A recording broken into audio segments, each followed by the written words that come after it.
una tesitura un poco difícil. Eso es complicado, porque participo en ambas fiestas.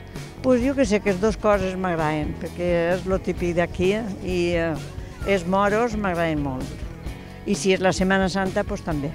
Les dos coses, jo soy de las dos cosas. Més de moros. Me gusta mucho la Semana Santa.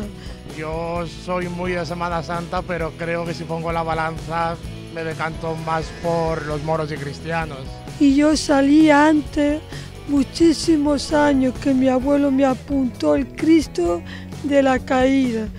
Ui, és que en els moros disfrute molt, perquè sóc d'una comparsa, sóc dels rebediscos. I en la Setmana Santa disfrute molt tocant, a part de cantant en els dolors. Jo participo en tot lo que puc, sí. Más de Semana Santa. No sé por qué, porque me gusta más Semana Santa. Las imágenes, las procesiones, todo. Pero me gustan las dos. Los moros son más de fiesta, nos lo pasamos, nos divertimos, y la Semana Santa pues también nos divertimos mucho, pero es más de culto y de respeto. Jo soc més de Setmana Santa, però els moros tenen més alegria.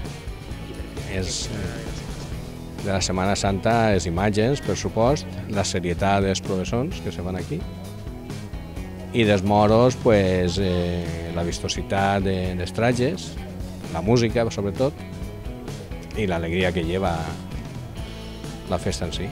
Els moros i cristians, és l'únic. No sé, perquè són les festes més alegres, tens més alegria al poble. D'una altra manera, el poble està més alegre, la veritat. Perquè lleven més anys bevent Setmana Santa. Els moros ja també lleven anys, però... A mi m'agraden les dues festes. Els dos, no? Els dos són... Però els moros tenen sempre coses novetes. És un poc complicat contestar a aquestes preguntes, però m'agrada més de moros i cristians per lo que és la diversió, per lo que és la germanor que hi ha en tots els crevillentins, que són uns dies que de veritat són de, com diu l'himne, d'unió i hermandat, això sobretot.